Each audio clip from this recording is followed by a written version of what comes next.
Hi everyone, my name's Jennifer Huey and I'm the referee coordinator for the Summer Sizzle 5v5 tournament held at the Valley Ridge Soccer Complex in Cedar Hill, Texas.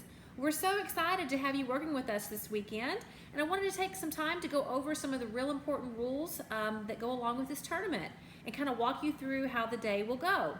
First and foremost, when you arrive at the fields 30 minutes prior to your start time, it'd be great if you could please text me at 817-991-2711 and just let me know that you've arrived. You can say, hey, this is Jennifer.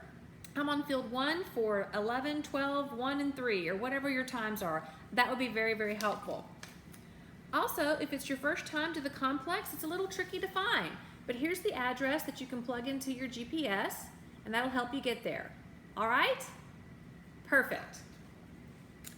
Okay, so after you check in, you'll go to your field. Make sure you bring lots of fluids to hydrate because it's supposed to be really warm this weekend, which will be great. No rain in the forecast, so that's awesome. But make sure you're hydrated. Make sure you're ready to go because even though these are short games, you could get heat exhaustion. So just make sure you're ready for this, okay? All right. Let's talk about some of the rules because this is not like your typical, small-sided game that you may or may not referee in Arlington. This is very different.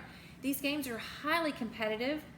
The teams, the coaches, the parents, they're all really aware of all of the rules. So it's imperative that you understand the rules as well.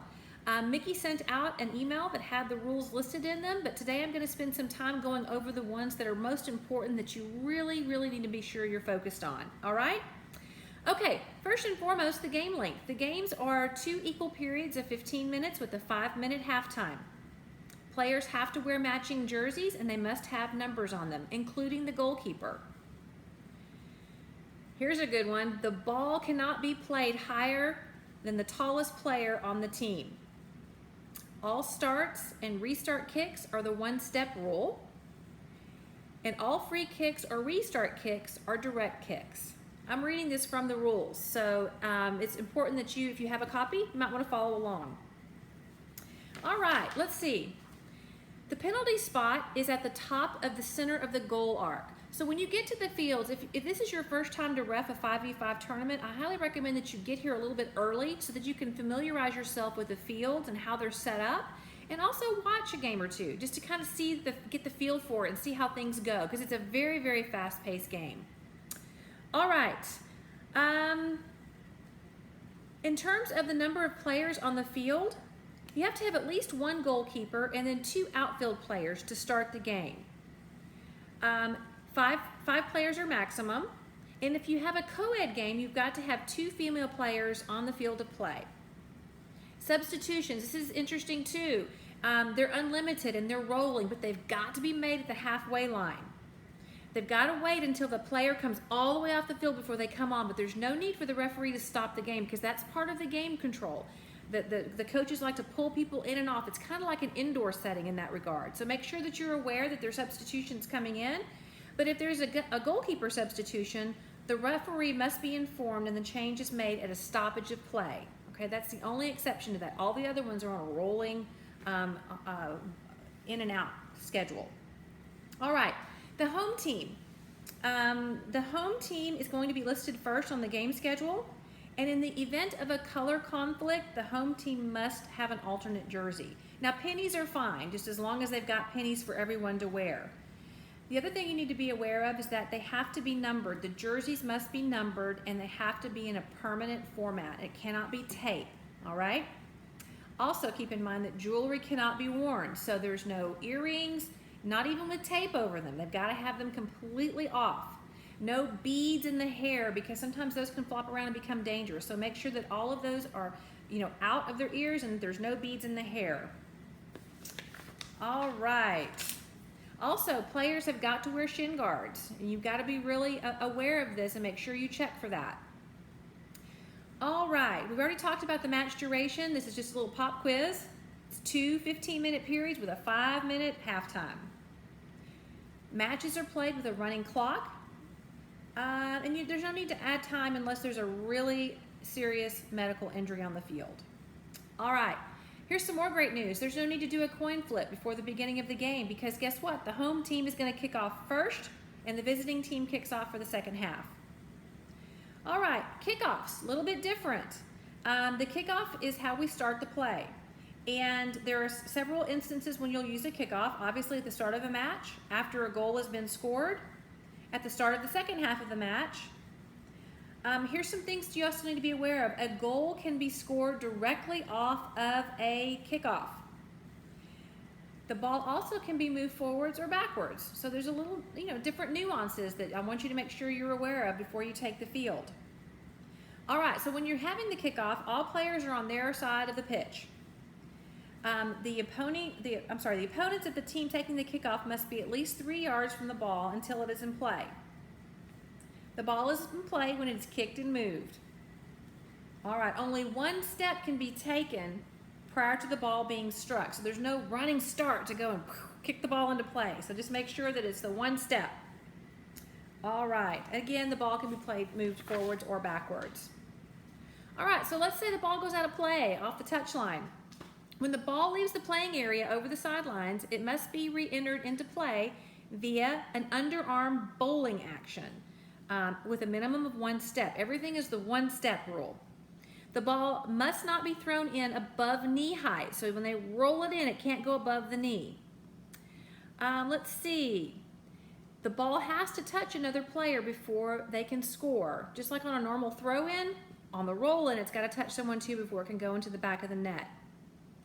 Here's something interesting. The goalkeeper cannot roll the ball beyond the midfield mark without touching another player. Everybody doing a roll-in or a throw-in, has 6 seconds to do so.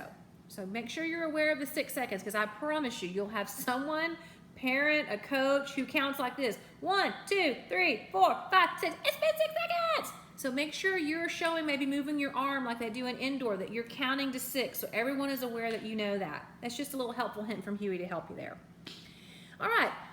Remember earlier we talked about the fact that the ball cannot go above the height of the tallest player on the team? All right. Well, if that happens, you've got to stop play, and play is started from the point the player kicked the ball. The 6-second rule applies, so make sure you're aware of that and being very visible with your 6 seconds. All right, if a player kicks the ball higher than the tallest player and no other player contacts the ball, then play is stopped and started from the original point of the kick. All right, let's see. If the ball goes high off the goalkeeper defending a shot by an opposing team and remains in the field of play, then play continues.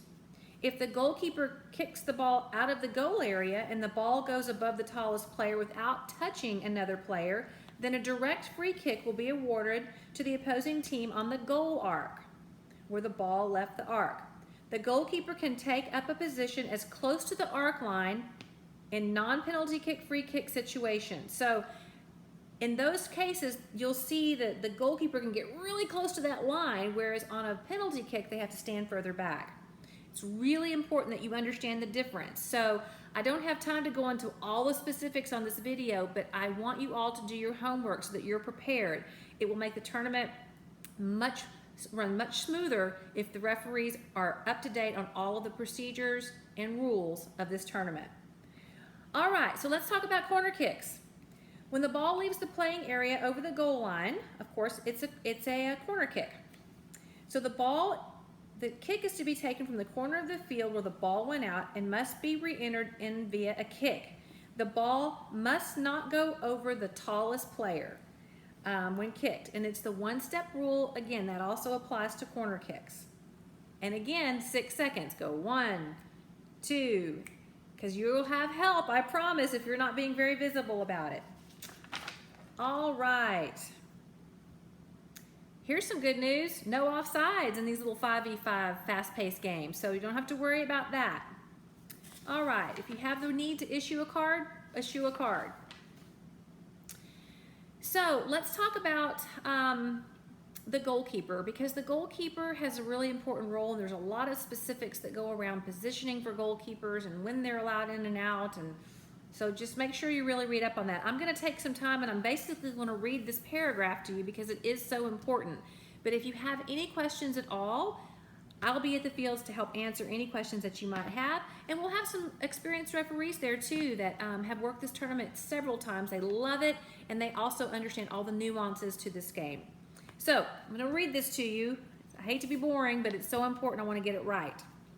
All right, here's about the goalkeeper. The goalkeeper can return the ball into play by underarm throw only. They are not allowed to leave the goal area at any time.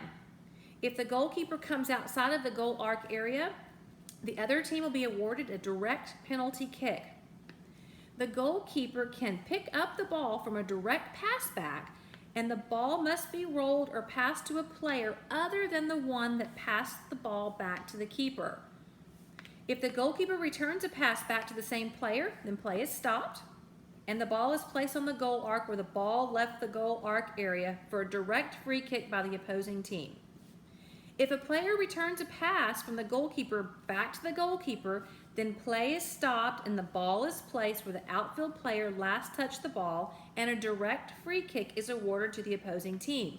Remember, on all kicks, it's the one-step rule and 6 seconds, so you got a lot to keep up with there. The goalkeeper has 6 seconds to put the ball back in play.